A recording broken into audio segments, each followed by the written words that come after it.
ഇതിലെന്തോ ദുരൂഹതയുണ്ട് ഭൈരവ. അല്ലെങ്കിൽ എല്ലാം അറിഞ്ഞിട്ടും അവൾ എന്തിന് കഥ മാറ്റി പറഞ്ഞു? അവൾ എന്തോ മനസ്സിൽ കണ്ടിട്ടുണ്ട്. അതെ, അവൾ എന്തോ കണ്ടിട്ടുണ്ട്. എന്ത്? വലിയൊരു കോവിലകത്തെ കണ്ണിലുണ്ണിയായ കൊച്ചു തമ്പുരാട്ടി അവളുടെ അറയിലേക്ക് ചെറുപ്പക്കാരനായൊരു സുന്ദരൻ നിലച്ചിരിക്കാതെ കടന്നു ചെല്ലുന്നു. അയാൾ മനഃപൂർവ്വമല്ലെങ്കിലും അവളുടെ നഗ്നമേനി കാണാൻ ഇടയാകുന്നു. ഇത് എന്റെ കഥയിലടാ. ആദ്യം കോപം, പിന്നെ ലജ്ജ, അത് പിന്നെ ഇഷ്ടമാകുന്നു, പിന്നെ പ്രേമമാകുന്നു. നിന്റെ താടിക്ക് ഞാൻ തീ കൊളുത്തുന്നു. ഒറ്റ താങ്ങ് വെച്ചെന്നുണ്ടല്ലോ. തമ്പുരാക്കന്മാരോട് സത്യം തുറന്ന് പറയാത്ത സ്ഥിതിക്ക് നീ ഇവിടുന്ന് പോകുന്നത് അവൾ ഇഷ്ടപ്പെടുന്നില്ല. അപ്പോ ശരിക്കും അവൾക്ക് എന്നോട് പ്രേമമാണെന്നാണോ നീ പറയുന്നത്? അതെ, പക്ഷെ നീ ശരിക്കും പ്രേമിക്കണ്ട. പ്രേമിക്കുന്ന പോലെ അഭിനയിച്ചാ മതി. ആ തമ്പുരാക്കന്മാരെ അറിഞ്ഞാലുണ്ടല്ലോ നിന്നെ വെട്ടി എരിഞ്ഞു കുഴിച്ചു മൂടും. അയ്യടാ, അല്ലെങ്കിൽ പ്രേമിക്കാൻ പറ്റിയ സാധനം. പറയുന്ന കേൾക്ക്. ലക്ഷക്കണക്കിന് രൂപയുടെ സ്വർണ്ണമുണ്ട് അറക്കകത്ത്. പ്രേമം മൊത്തം അവളൊന്ന് പ്രസാദിച്ചാൽ നമ്മൾ രക്ഷപ്പെട്ടു. അതോടെ നിന്റെ എല്ലാ പ്രശ്നങ്ങളും തീരും. അതുവരെ പ്രേമവുമായിട്ട് നീ ഒരു വഴിക്ക്, ആനപ്പണിയുമായിട്ട് ഞാൻ മറ്റൊരു വഴിക്ക്.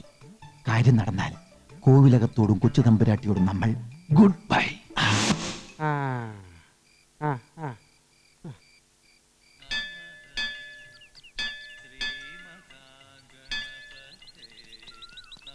കൊച്ചുമ്പുരാട്ടി, എന്താ കുട്ടിച്ചങ്ങര? 8-10 കൊല്ലായി ഞാൻ ഈ കോലത്ത് ഉപ്പും ചോറും തിന്നാൻ തുടങ്ങിയിട്ട്. ഇന്ന് വരെ അറിഞ്ഞുകൊണ്ട് ആർക്കും ഒരു ദ്രോഹവും ഞാനായിട്ട് ഉണ്ടാക്കിയിട്ടില്ല.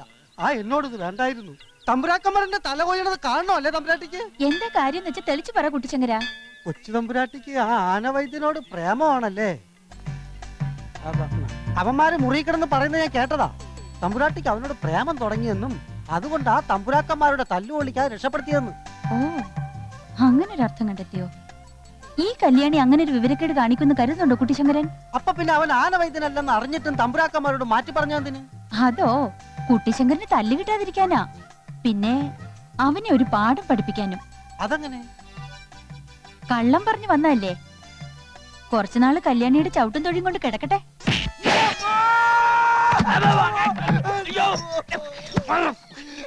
എന്താണത്? ഞാൻ കണ്ടോണ്ടിരിക്കുകയായിരുന്നു. സ്വപ്നം. കല്യാണി വന്നെന്നെ കെട്ടിപ്പിടിക്കുന്നത് പോലെ. ചവിട്ടി തള്ളിയോ? ആര്? കല്യാണി. ഓ, ആന കല്യാണി. അതൊരു പുതിയ കാര്യമല്ലല്ലോ. നിന്റെ ഭാഗമല്ലേ ചികിത്സ, അതിന്റെ ഭാഗമല്ലേ ചവിട്ട്. എന്റെ ഭാഗം പ്രേമമല്ലേ, അതിന്റെ ഭാഗം സ്വപ്നമല്ലേ? എന്താണത്? ഇത് സിറിഞ്ച്. സിറിഞ്ചോ? എന്തിന്? ഇവളെ അടക്കി നിർത്താൻ ഇനി ഒരേ ഒരു മാർഗമുള്ളൂ. ഈ മയക്കുമരുന്ന് ശരീരത്തിൽ കുത്തിയിറക്കിയാൽ പിന്നെ 1 മണിക്കൂർ നേരത്തേക്ക് അവൾ അനങ്ങില്ല. എന്നാലേ വൈദ്യുതി പറഞ്ഞ ചികിത്സ നമുക്ക് നടത്താൻ പറ്റുള്ളൂ.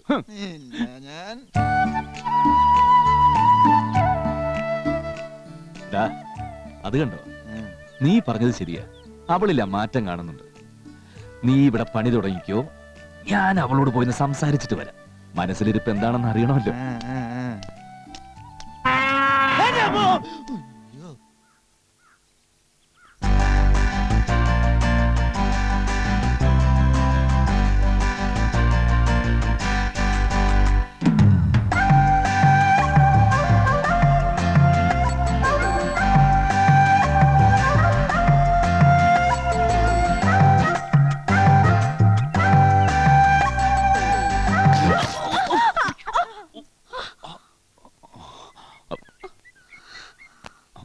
സോറി, ഞാൻ അറിയാതെ.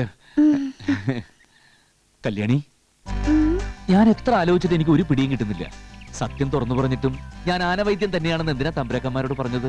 തല്ലിക്കൊല്ലുന്നത് കാണായിരുന്നില്ലേ? തല്ലിക്കൊല്ലുന്നത് കാണാതിരിക്കാനാ ഞാൻ അങ്ങനെ പറഞ്ഞത്.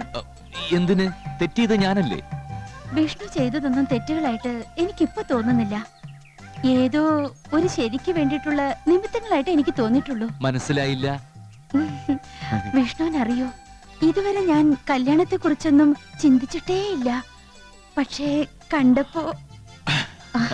കണ്ടപ്പോ വെറുതെ ഒരു ഇഷ്ടം തോന്നി. അതുകൊണ്ടാവും അത് മുടങ്ങിയപ്പോ അരിശം തോന്നിയതും. കല്യാണി, എന്താ പറഞ്ഞിരുന്നല്ലേ? വേണ്ട, എല്ലാം കൂടി ഇപ്പൊ പറഞ്ഞാ അത് ശരിയാവില്ല. പ്രസാദം. ദൈവമേ.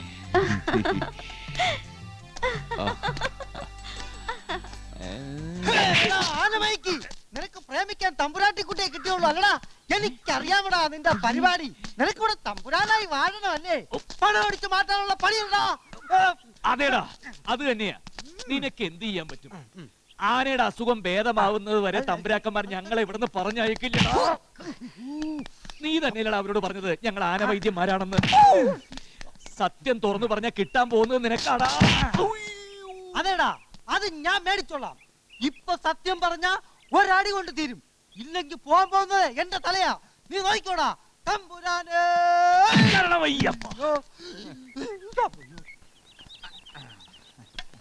കല്യാണി ഒന്ന് അഡ്ജസ്റ്റ് ചെയ്തേ. ഈ മയക്കുമരുന്ന് ഒന്ന് കുത്തിക്കയറ്റിക്കോട്ടെ. തമ്പുരാനെ ചതിച്ചു. തമ്പുരാനെ വിഷ്ണു ചതിച്ചു. തമ്പുരാനെ. അങ്ങനെ പാതുക പട്ടാഭിഷേകവും കഴിഞ്ഞ് തമ്പുരാനെ, അവൻ ഈ കോവിലകം നാറ്റിക്കും. ആര്? ആ വിഷ്ണു. അവനെ ഇപ്പൊ തന്നെ ഇവിടുന്ന് ഇറക്കി വിടണം. എന്തിന്? അവന് കല്യാണിയോട് സ്നേഹമാണെന്ന്. ഇത് നേരാണോടാ? തമ്പുരാനെ, അതെ, എനിക്ക് കല്യാണിയുടെ സ്നേഹമാണ്. ആനവൈദ്യൻ വേലായുധനാശാന്റെ മകൻ പൊന്നുമടത്ത വിഷ്ണുനാരായണന് ആനയെ കൂച്ചുവലങ്ങിട്ട് തളച്ചു നിർത്തി തോട്ടി കൊണ്ട് കുത്തി മുറിവേൽപ്പിച്ച് അടക്കി നിർത്തി ചികിത്സിക്കാൻ മാത്രമല്ല പഠിച്ചിട്ടുള്ളത്, പിന്നെ മതമിളകിയ കൊമ്പന്റെ മസ്തകത്തിൽ പച്ചമരുന്ന് അരച്ചുരുട്ടി തേച്ച് അവനെ ശാന്തനാക്കി ചികിത്സിക്കാനും എനിക്കറിയാം. ഒരിറ്റ് സ്നേഹം, ഒരിറ്റ് ദയ, അത് ഞാൻ ആ മിണ്ടാപ്രാണിയോട് കാണിച്ചു പോയി. അവളെ ഞാൻ സ്നേഹിച്ച് ചികിത്സിക്കാൻ നോക്കിയത് തെറ്റാണോ തമ്പുരാനെ? തെറ്റാണോ? മനുഷ്യനെ പോലെ ആന ഒരു മൃഗമാണ് തമ്പുരാനെ, മൃഗമാണ്. വേണ്ട, ഒന്നും പറയണ്ട. അങ്ങനെ രോഗം ഭേദമാകാൻ കാലതാമസം എടുക്കുന്ന കരുതി അത് ഈ കോവിലത്തിന് ചീത്തപ്പരോ തമ്പുരാനെ? അത് മനസ്സിലാക്കാൻ കഴിവില്ലാത്ത ബുദ്ധിയില്ലാത്ത ഇയാളെയാണ് ആദ്യം പറഞ്ഞു വിടേണ്ടത്. ഇറങ്ങി പോടാ. പുറത്താക്കണോ? അതേടാ, അതെ. ഞാൻ കാണിച്ചു തരാം ആരാണ്.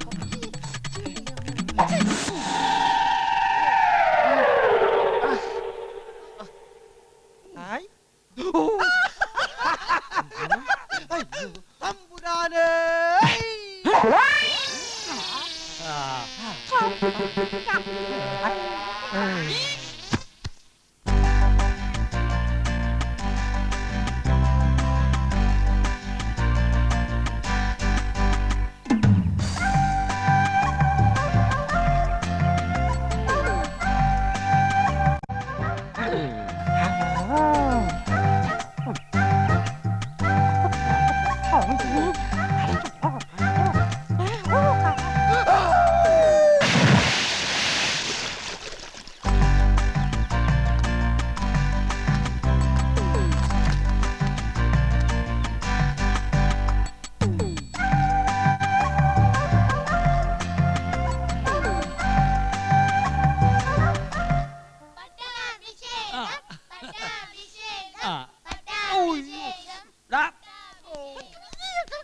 എന്താ പന്തോ? കല്ല്. മൂത്രമൊഴിക്കാൻ പോണ പോ. ചുറ്റിയ ആണി. കല്ല്, കല്ലാണി. എന്താ? കല്യാണി. നീ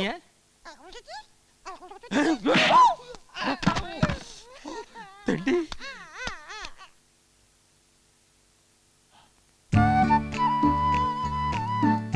അയ്യോ, എന്തിനാ ഇങ്ങോട്ട് വന്നത്? തമ്പുരാനെങ്ങാനും കണ്ട എന്താവും സ്ഥിതി? എനിക്ക് വിഷ്ണുവിനോട് കുറച്ച് സംസാരിക്കാനുണ്ട്. അല്ല, ഇവിടെ വെച്ചൊരു സംസാരം നമുക്ക് പുറത്തെവിടെയും വെച്ചാവാം. പുറത്തെവിടെയാ? നാല് ചുറ്റിനും ആൾക്കാരല്ലേ. പന്തലിടുന്നതിന്റെയും കൊടി കെട്ടുന്നതിന്റെയും ഒക്കെ തിരക്കാ അവിടെ.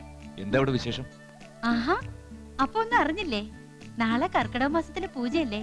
വലിയ കൊമ്പന്റെ പിറന്നാളാ. വലിയ വിശേഷ കോലത്ത്. ആനയൂട്ടും പാട്ടും കൊമ്പുവിളിയും ഒക്കെ ഉണ്ട്. ചടങ്ങ് തുടങ്ങിക്കഴിഞ്ഞാ എല്ലാവരുടെയും ശ്രദ്ധ തിരുമുറ്റത്തായിരിക്കും. ഒത്തിരി ഒത്തിരി പറയാനുണ്ട് എനിക്ക്.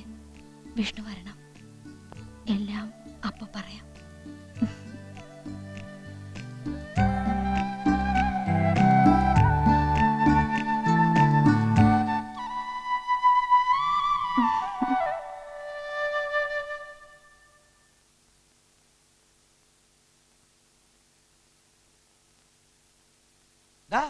നീ എന്താ സ്വപ്നം കാണാണോ? എന്തിനാ അവള് വന്നത്? വട്ട പിടിച്ച പൊന്നുമടത്തില് വിഷ്ണുനാരായണന്റെ തലയ്ക്ക് ചെറിയൊരു അസുഖം. അത് നേരത്തെ ഉള്ളതല്ലേ? എടാ ഭൈരവ, ഓ വക്രബുദ്ധിയിൽ തുടങ്ങിയതാണെങ്കിലും എനിക്കിപ്പം നമ്മുടെ തമ്പുരാട്ടിക്കുട്ടിയോടൊരു ഇഷ്ടമുണ്ടോന്നൊരു സംശയം. അതെടാ, അഭിനയിച്ച് ഇപ്പം ശരിക്കും അവൾ എന്റെ ആയി എന്നൊരു തോന്നല്. നീ എന്തൊക്കെയാ ഈ പറയണത്? സത്യ, ഈ കോവിലകവും പണവും ഒന്നുമല്ല ഇപ്പൊ എന്റെ മനസ്സില്. ഒന്നെനിക്ക് ഉറപ്പാ, ഞാൻ വിളിച്ചാൽ അവൾ ഇറങ്ങി വരും. ഞാനെല്ലാം അവളോട് തുറന്നു പറയാൻ പോവാ. പറയണം, എല്ലാം തുറന്നു പറയണം. നീ നിന്റെ പ്രേമവുമായിട്ട് മുന്നോട്ട് പോക്കോ. അതിനൊരു സമ്മാനം നിനക്ക് ഞാൻ കൊണ്ടുതരുന്നുണ്ട്.